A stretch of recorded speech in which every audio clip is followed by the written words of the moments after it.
Ketua Umum Partai Demokrasi Indonesia Perjuangan Megawati Soekarno Putri mengumumkan Gubernur Jawa Tengah Ganjar Pranowo sebagai bakal calon presiden dari PDIP dalam pemilu presiden 2024. Pencalonan ini sekaligus memupus berbagai spekulasi yang berkembang selama ini pemirsa mengenai siapa yang nantinya menjadi calon presiden dari PDIP yang akan diumumkan oleh Megawati Soekarno Putri.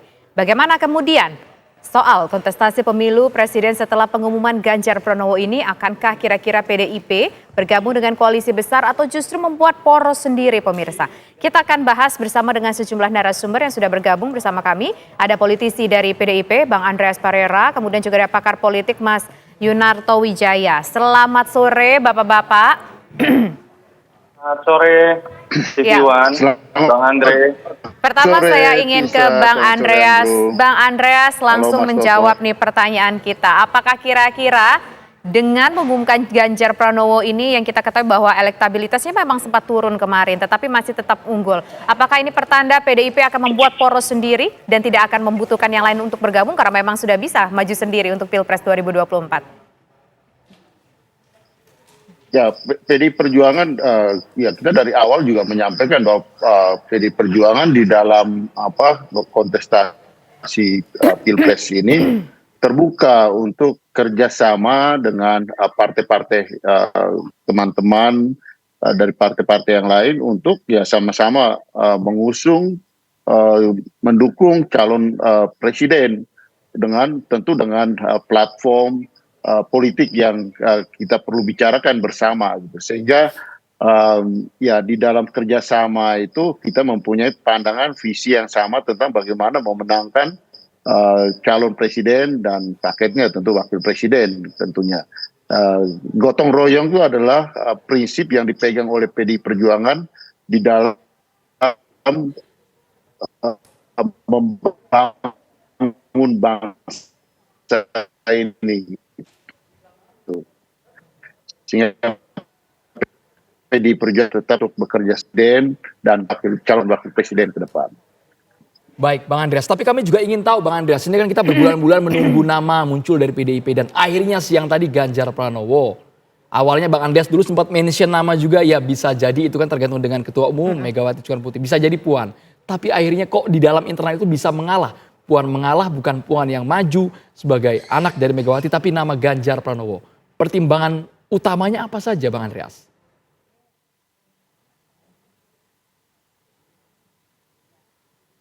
Bang Andreas masih tersambung bersama kami? Ya, mengetahui dan mempertimbangkan itu gitu. Tapi tentu di dalam proses pertimbangan itu saya melihat bahwa faktor bagaimana mendengar, memperhatikan denyut suara yang berkembang di masyarakat, juga melihat bagaimana calon presiden ke depan itu bisa menghadapi berbagai macam tantangan bangsa ini dan melanjutkan kepemimpinan dari Pak Jokowi gitu. Dan ini tentu hal yang penting yang ya mungkin artinya di sini menjadi pertimbangan Ibu Ketua Umum gitu. Tapi ya apapun ini keputusan sudah dibuat dan buat kami kader PDI Perjuangan keputusan itu tidak lagi untuk didiskusikan gitu. Ya.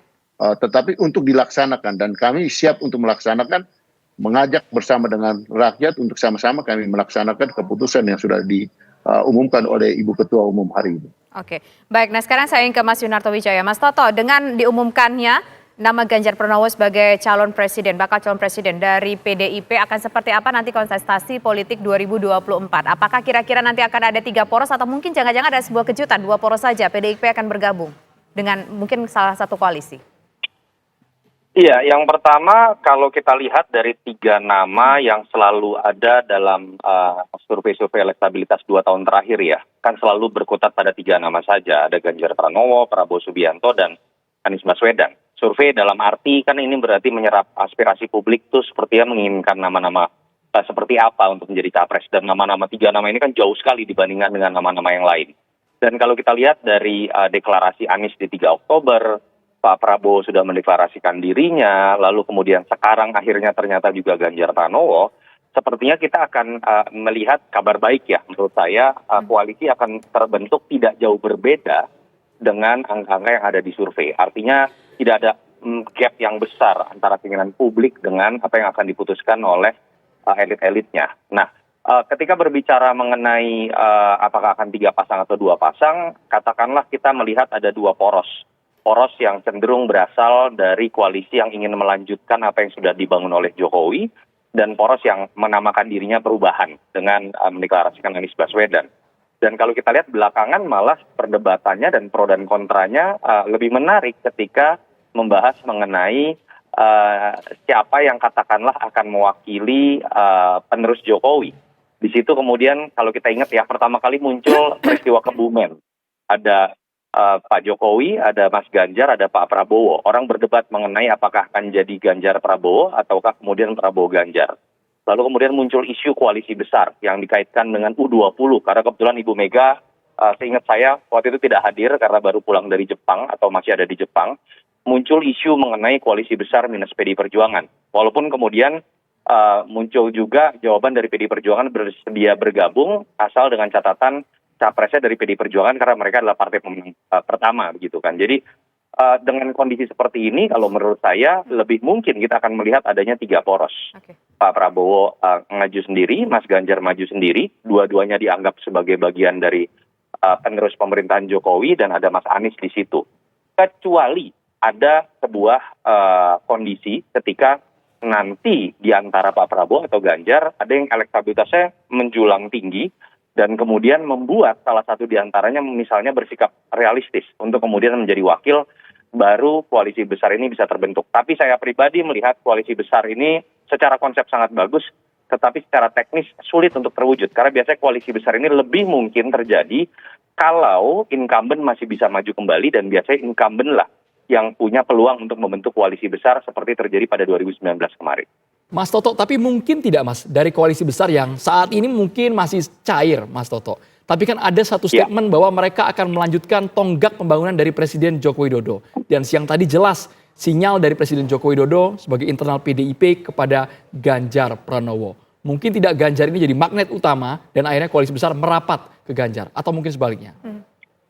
Iya, sudah pasti PDI Perjuangan sekarang memiliki modal lebih besar ya untuk menjadi magnet dari terbentuknya koalisi dibandingkan kemarin-kemarin. Karena PDI Perjuangan ini kemarin-kemarin kan tidak jelas siapa yang akan menjadi capres. Perdebatan mengenai apakah ini Mbak Puan atau Mas Ganjar itu kan terjadi sekitar 2 tahun. Dan ketika kemudian pilihannya jatuh kepada Ganjar Pranowo yang punya elektabilitas tinggi, disokong oleh partai yang juga elektabilitasnya tertinggi, menurut saya modalnya sekarang menjadi lebih kuat untuk menjadi poros koalisi baru begitu ya. Dan secara otomatis menurut saya koalisi besar yang katakanlah akan menggabungkan semua pemerintahan, semua partai pendukung pemerintahan Jokowi, secara otomatis kita bisa katakan akan sulit untuk terbangun dalam waktu cepat.